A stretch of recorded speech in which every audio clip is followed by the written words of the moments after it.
Imagine you going through puberty and then suddenly you get gyno. Where did these titties come from? Why has this happened to me? Why have I developed bitch titties? Man boobs. This happened to you because you were living like Jeffrey. Do you want to find out if you've got gynecomastia? Gynecomastia is kind of like a medical disorder, like the scientific term for a guy getting like breast tissue, but this is not specifically just men getting man boobs through fat. This is like a different thing. So to find out if it's just fat or you actually have this medical condition, what you've just got to do is one, first of all, if you're fat, if you're literally above like 20% body fat, then obviously, okay, you need to lose weight first. But this, what we're talking about in this video, gynecomastia, is like a literal mass inside of your titties, which isn't just fat. And so you can't just like burn it off. The way to find out is to grab, like feel your chest, like the upper chest near your collarbone, right? And if you've got muscle, this is a lot easier, but feel the chest, you can see, I can flex it and everything. And then see around the nipple area. See, mine are puffy right now. My nipple's kind of puffy, right? And what you can do is like, if you can grab mass right there and you feel like more of a solid inside of what you're grabbing right here on the nipple, you see that?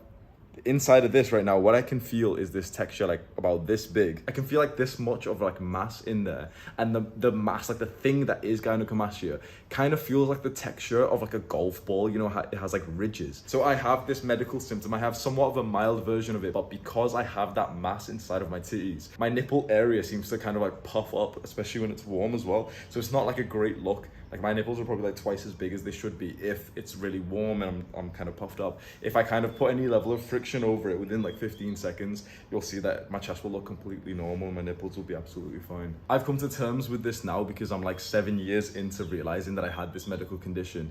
And I know that it's kind of a weird thing to talk about, and a lot of guys will like, you know, think this is cringe. Why is he showing his titties? But the truth is, bro, I've looked at some research. 50 to 65% of boys going through puberty experience some level of gynecomastia. For some people, it just seems to disappear.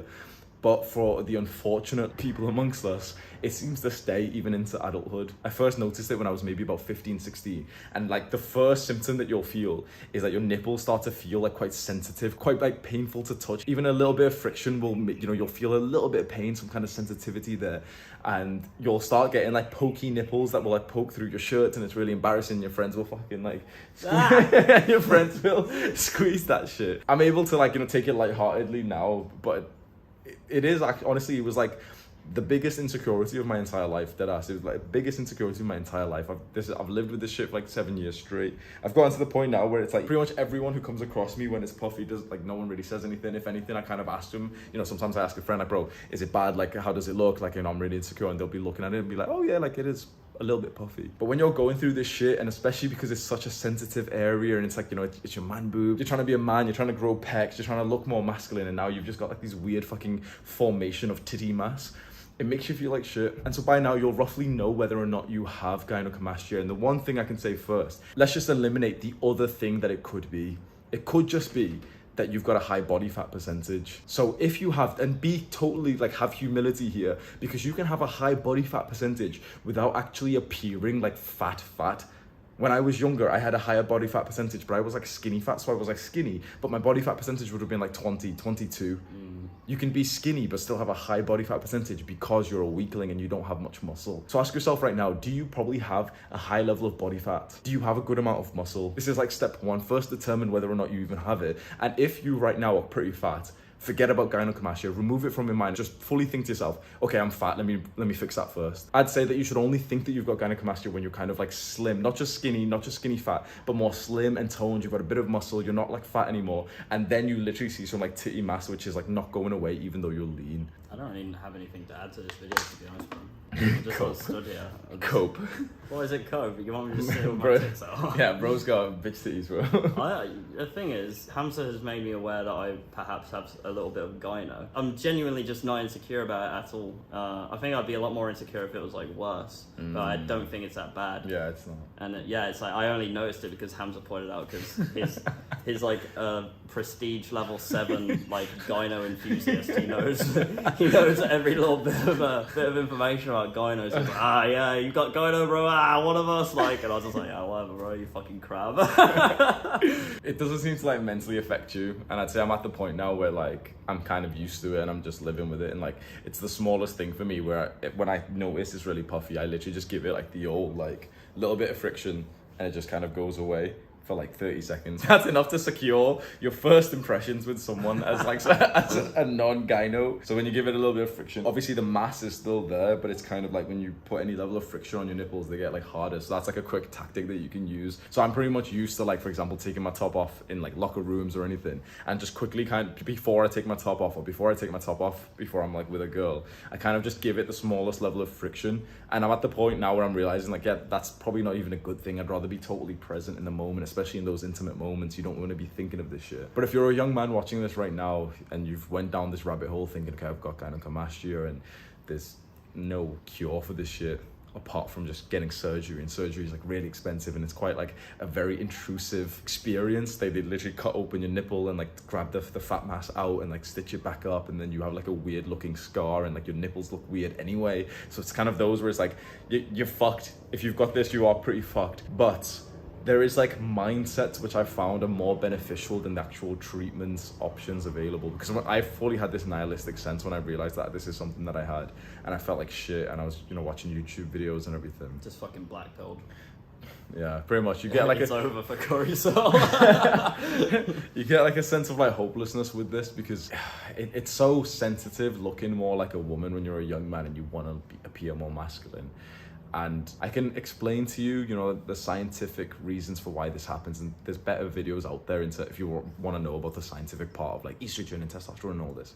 But I'm going to explain it in quite like a bro science understandable way that will reframe your mind about this entire thing. This happens to young men because we live more like women. When you live more like a woman, when you're more feminine and you're less disciplined and you're not doing the things, you're not living like how a man should, then of course you're gonna be more like a woman. And the way we live absolutely does change how we look. Of course it does. If you live like a man, if you do the things that increases testosterone, then your physique and even your face and every part about you will change and look more like a man. For a bunch of young guys watching this, bro, we've literally been living more like women. We've been coddled. We don't have like a sense of adventure. We don't have a sense of boyhood or an initiation into manhood. So this is the bro science explanation. A lot of people criticize it because it's not like, you know, truly scientific and there's like hormones that are involved, but it's like the easiest way to think about it. I have this, which looks feminine. It makes me look like a woman because I've lived more like how a woman should have in my, especially in those early developmental years. So let's flip it and let's do the opposite of that from now on. Let's become more masculine. Let's live more like men. Let's improve our testosterone levels. And you don't have to overthink these things. Literally just ask yourself, how can I live more like a man? Perhaps your mother's overbearing and she's making you into like quite a weak, submissive boy. And he's like listening to her and he's like arguing with her all the time. It's like petty shit. They're insulting each other. That happens a lot in like single mother households, and you know, it's an unfortunate reality of that. Maybe you have no challenge in your life. When I was watching this shit, right, there was no level of positivity. Everyone was telling me, yeah, give up. Either get surgery or shut the fuck up. That's pretty much every single video I watched on this, and I watched a lot. Like, I was very obsessed over this. I remember there was this one particular time in high school where one of my friends fully pointed it out, like loud. Like, oh, you can see Hamza's nipples through that shirt, and it's fucking embarrassing because I was already insecure of this. And then I started wearing like these tight vests, because if you wore like, you know, something underneath like an actual t-shirt, if I wore like a tight vest, it kind of like take away a bit of the point, so it would like poke out of shirts less. I remember that's when I started wearing like dark colored tops with some kind of pattern or, you know, like graphic logo or something that would kind of take it away. And I lived like this for a while. I fucking hated my life because of this. I felt really insecure. And this was about the time where we didn't have like sports as a class anymore in school. So I felt okay with that. You know, you get to like age 16, 17, 18 or something, and you're in college and you don't like, you're not forced to do it. Of course, like that's a good thing, but you're not forced to do it anymore. So I felt so insecure and so negative up until I just had this one idea, this positivity that came from weightlifting. And I literally just said to myself, okay, this is a medical condition. I'd already done some research. This is a medical condition. I can't change the size of like the weird mass that's inside of my nipple, right? I can change the size of the fat and everything, but the weird mass, I can't change. And I just thought, okay, that mass that's making up this like weird nipply area is this big. It's gonna stay that big. What if I make my chest around it 10 times bigger? And that became my goal. That was a very, very important goal for me. Make your chest 10 times bigger, your chest muscles, your pecs 10 times bigger, because the gyno is gonna stay the same size, the nipple is gonna stay the same size. But what if my chest was just way bigger? That got me through some dark times, and I really wanna reframe your mindset now, because I felt like shit because of this. Chances are you're watching this, you feel like shit because of this. And now guess what? This is so weird to say. Developing this medical condition is quite literally one of the best things that's ever happened to me. Why? Because I've stayed committed to weightlifting all this time. I didn't have like the ability to not take gym and building muscle seriously because I felt like shit about my physique. So how weird is that I'm literally grateful for this medical condition that I was so insecure about, that I hated about myself so much, because now I have literally built my chest to be 10 times bigger. Right now I've not touched it at all or anything, so you can see there's a level of like puffiness. But if you saw my physique right now, I think for the majority of people, obviously we're talking about it, so your eyes are gonna go straight to my nipples, but I think the majority of people who see my physique would not like straight away look at like the nipples. You'd see the shoulder, you see the chest and everything. To be honest, I don't actually meet anyone who points it out, and of course, you know, some people aren't gonna point it out to be polite and stuff, but even like women I've been intimate with, even guys who are like good friends, even when I sort of bring it up to them, I'm like, oh yeah, I've got this condition and stuff, they look at it and they're like, oh yeah, it is like a little bit bigger.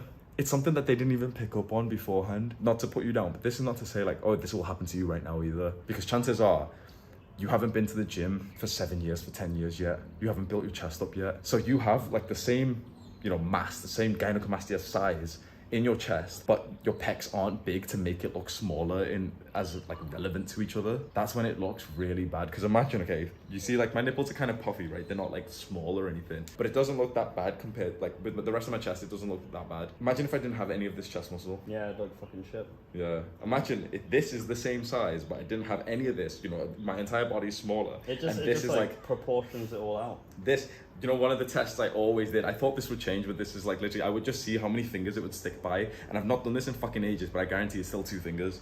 Boom. Yeah, 2 fingers. The pokiness has not changed from the start. It always, obviously this isn't fucking scientific, but it would always poke out by 2 fingers exactly, and it's still 2 fingers right now. So the pokiness, like that, how much it sticks out, you know, how much it sticks through shirts is still the same for me as it always has been. You can't like change that unless you get surgery. But the difference is that the rest of my chest is way bigger. Again, like literally think about that, okay? The pokiness is the exact same, but my chest is bigger. Imagine if I didn't build this chest. Imagine if it fucking stuck out by 2 fingers, still to this day, without this chest, without the rest of the muscle that I've built. And I'm like a really skinny fat and everything, like this would stick out and this would be flat. Yeah. That looks like, you don't realize how bad that used to look. So there's different ways that you can go about this. Go and get surgery if you can afford it. If you like aren't opposed to it, go and get it. For some reason, it was never even a consideration in my mind, just because I've looked at like a lot of the surgery results, and I thought like it looks bad anyway. Now the nipples look weird as fuck anyway. So it's like, what was the point of it? My nipples look weird right now. I can go get a $5,000, $10,000 surgery and your nipples look weird once they've been cut up anyway. And I'm sure there's some like scientists or some doctors or something who don't make your nipples look weird afterwards, but it seemed to be kind of like a gamble. Like the real pictures, not like, you know, if you go onto like some hospital pictures, they'll kind of like show you what they look like. If you go onto like Reddit's page for gynecomastia, if you go onto like, you know, forums about it and you see people's like real transformation pictures from the surgery, you'll be like, hang on, that doesn't even look good at all. What the fuck? They've got some like weird like dumbass looking nipple now. So it's not a win-win situation if you go for the coin flip. Yeah. And it's expensive. Yeah, I know. And you gotta fly to Turkey as well. You know something interesting which I just picked up on when you were talking? Obviously you perhaps developed gyno from being more like feminine in your developmental stage, but like indirectly you actually took on the masculine goal of building a bigger chest. Yeah. To get rid of your, like, you know, the proportions of the gyno. And with that, you actually began to tap into your masculinity rather than staying in this like very feminine mindset. Yeah, exactly. It's really interesting. The real science behind this is that there's an elevation, maybe correct me if I'm wrong, there's an elevation of estrogen, which is kind of like the female hormone, through puberty. So puberty is a very like fundamentally like important time for boys and for girls. And for a lot of people, their hormones kind of mess up because of the modern lives we live are so like messed up. And so for a lot of boys, they're not reaching the testosterone levels that they should be getting, and they're having an increase of estrogen levels because of things like, you know, we don't know how like true all this stuff is, but you know, things like pollution and plastics and like, oh, there's like estrogenic properties inside soaps and toothpaste and everything that we use, and like we're not eating foods that improve our testosterone, and all of us are sleep deprived, we don't have competition, we don't have masculinity, so of course there's like a hormone imbalance, and that's the real reason why you can develop this mass. But you can just reframe your mind instead of having to think specifically of like this weird complicated thing of like, wait, there might be like plastics and you know, this and this. Just think to yourself, okay, live more like a man. Yeah. Stop living like a woman. Like if I could go back to younger Hamza, the way that he was living when he was like 15 years old, literally just sat there like existing. And that's no disrespect to women or the feminine, but the feminine energy is all about the sort of existence and the appreciation and like the flow of love and the present moment. The masculine is all about desire to goals and make progress and to achieve and conquer and accomplish. And I had none of that because I was siphoning all of my masculine goal striving energy into video games instead. So I wasn't achieving anything in real life, and I was like very low down in the social hierarchy. I was getting bullied, I was getting made fun of. I didn't attract any girls. I wasn't like, being flirty with girls. I was staying so reserved and just watching porn at home, eating shit food full of sugar. When I got to age 18, then I drank a lot of alcohol, which obviously made it worse. Alcohol very heavily reduces your testosterone, and especially things like beer literally have like estrogenic properties in them anyway. So you're watching this right now and you feel this sense of like nihilism and you're very embarrassed of how you look. Have that exact same mindset that got me here. The gynecomastia, like the mass inside of it, cannot change. What you can change is to make your chest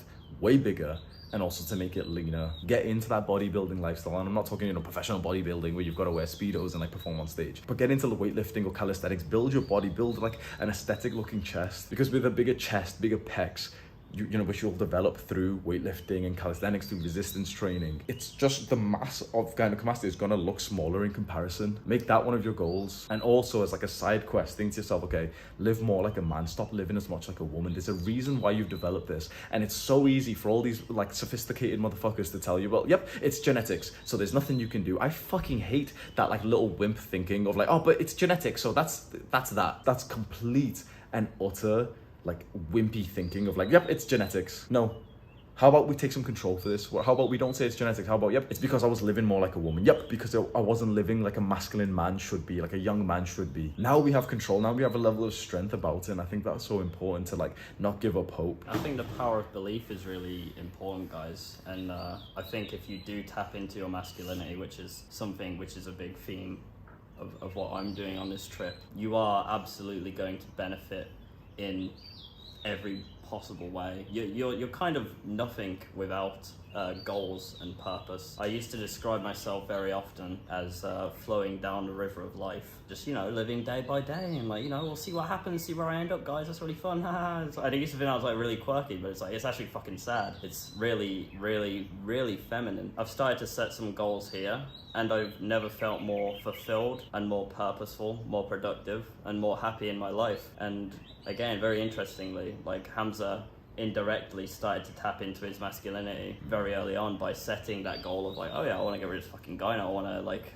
have a nice aesthetic chest, so it's like more proportionally accurate. And I think that's step one, guys. I think if you want to tap into your masculinity, fucking turn your phones off, turn every bit of stimulation off, and stare at your fucking wall for 2 or 3 hours, however long it takes, and think about what the hell am I doing here, and what do I want to achieve in the next X amount of time. You have many different goals you can set. You can set goals for today, you can set goals for a week, you can set goals for 5 to 10 years, which is very powerful, by the way. But for the love of God, if you don't have goals, don't get it twisted, you're still a boy, you're not a man.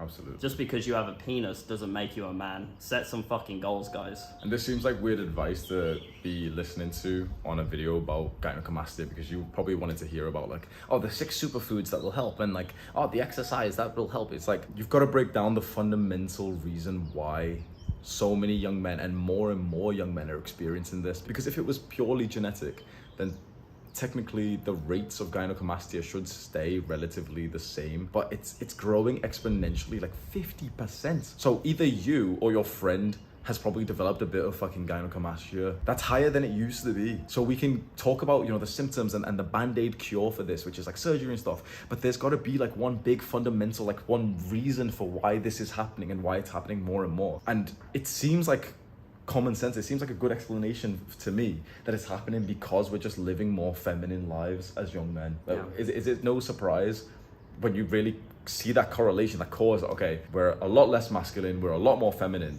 and so we look more feminine and less masculine. Is that not fucking common sense that this is why it's happening? And some people really criticize this way of thinking, and they're like, no, it's genetics and it's this and it's scientific shit. But it's like, it's as simple as that. If you do more masculine shit in your life, if you live more like a man, if you eat like a man, if you train like a man, if you surround yourself with like actual men and not like little fucking wimpy boys, men who have got goals and desires, who are putting in some work, who are disciplined and purposeful, you can't help but automatically start looking more masculine. Yeah, talk about the beard as well.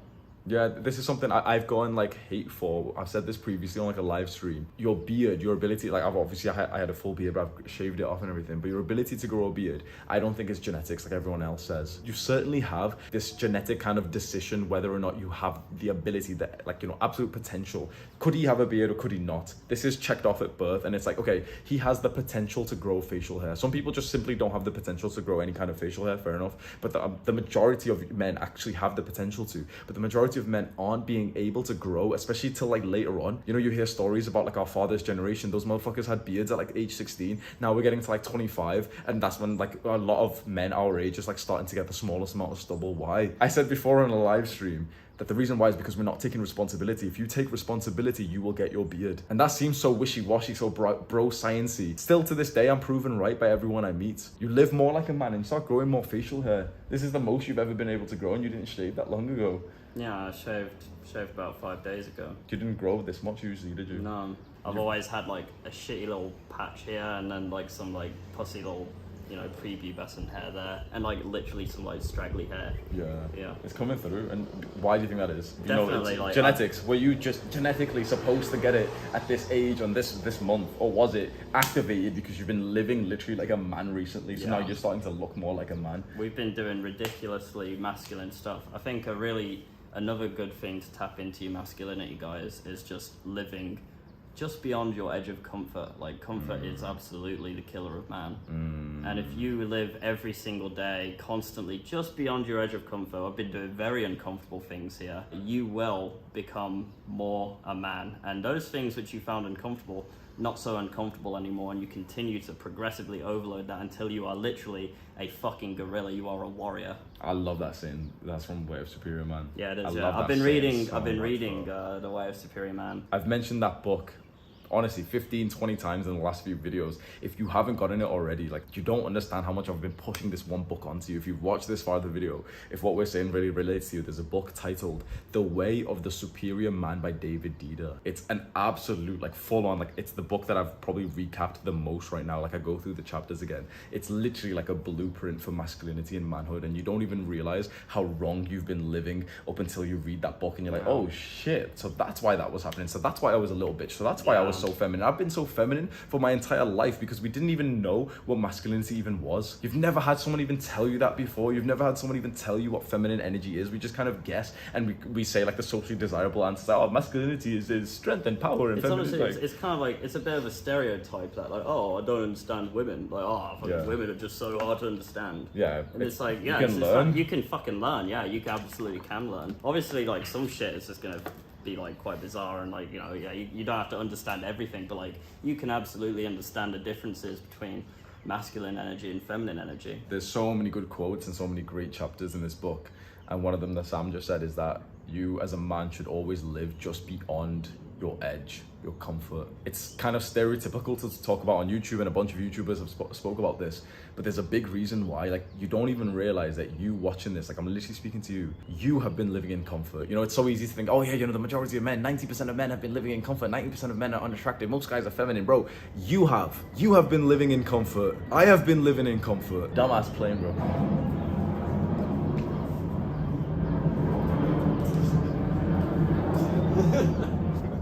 Plane goes by, just like live uncomfortably, guys. You know, I realized that the way that I've been living, all right, you would not think that the life that I have is comfortable. Like, I follow this strict timetable, especially when I'm back at home. Right now I'm traveling, but when I'm back at home, even here, like, I've got this strict timetable: wake up early, meditate, gratitude journal, read my goals, write affirmations and visualize, then go to Muay Thai, then go to weightlifting and do all this. You know what I realized the other day, bro? That's literally comfortable for me. That's routine for me. That's easy for me now. I live that normal timetable life. Like, if you've been watching my videos for a while, you know how important the timetable was for me. The timetable is kind of like the secret to productivity, and there's videos I've got on my channel where I explain that. And I realized that that's actually totally in my comfort zone. You know, I was doing so much and I was wondering why, like, I don't feel like I've been out my comfort zone. I don't think I've like grown exponentially in the last like 6 months.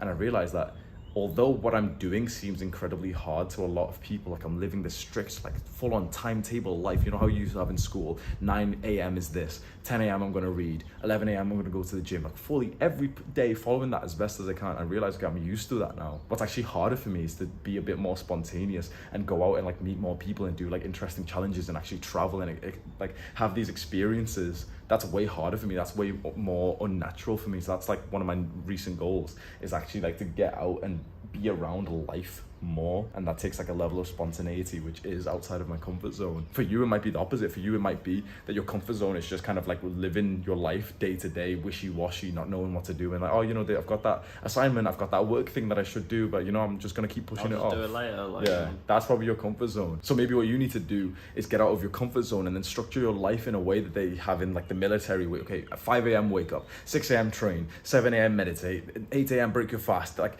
living this regimented life. Maybe that's outside of your comfort zone, and that's where you would grow. It's very important for you to be introspective and actually consider what you're hearing here. It might be one of the first times you've actually been inspired to like be more masculine, because you don't hear this shit in schools or in politics or like most social media pages. As I said, guys, just beyond your comfort zone, you live there, and eventually just beyond that comfort zone actually becomes comfortable for you, and then you need to continue to do that. As Hamza preaches very often, guys, sacrifice must be progressively overloaded, otherwise you won't grow. Hamza's living like a highly productive routine, which a lot of us would think like, oh my god, this guy is such a sick, but like he's proven now to himself and to everyone else that he's capable of that, and the return on investment is actually getting like lower and lower. There's like diminishing returns on that. So constantly just being introspective and like what do I need to do right now to grow as a man. It's very important that you continue to be introspective and constantly wake up, obsess over your goals. Why am I doing this? Should I be doing this?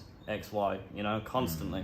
This is in such an interesting indirect way to overcome an issue like gynecomastia. Like I keep having to say in this video, like, I know that you clicked on to hear about like, oh, man boobs and how to stop man boobs, and you watch those fucking cringe, I hate those motherfuckers, bro. Those cringe YouTubers who have done those like little videos of like 6 exercises for man boobs and like, oh, just do this. I hate all these YouTubers who have made a video on gynecomastia because, or like man boobs and stuff, because they're literally doing it for views, and they're just telling you the basic shit that they've read of like the Healthline website, you know, the first link on Google, which is like, oh, gynecomastia can be caused and you need surgery. It's like, don't fucking give up. Like if you want to get surgery, fair enough, but for some reason, like we've all got our reasons, but the majority of young men, we're not really considering it. It just seems like too far out there. It's quite expensive, and like even for me, like not to sound like a dickhead, but the money's not really that significant for me. My incomes are very, very like in a nice place right now, but even then it's like I'm not really considering it. It just seems weird. God damn, bro. I was trying to hold in the cough. Dude's just crying, living at the edge of your cup. I was living at the edge of my comfort zone with that cough. Oh yeah, I lost where I was at, bro. You were talking about how rich you are.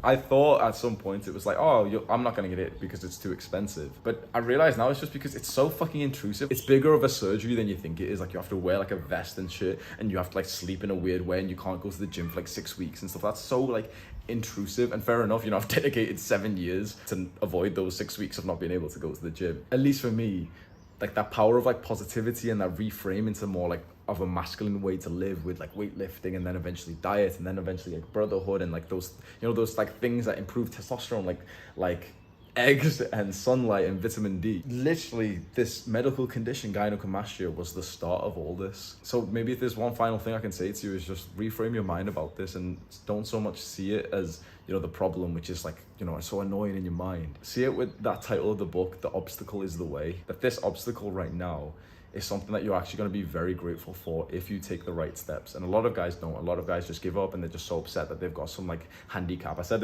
this to Sam just the other day. I was like, bro, God had to nerf me. I would have been too strong. I would have been like too masculine, too sexy. Like God, or like whoever created me, had to give me bitch tits and like fucking upper eyelid exposure. Otherwise I would have been too much of a Chad.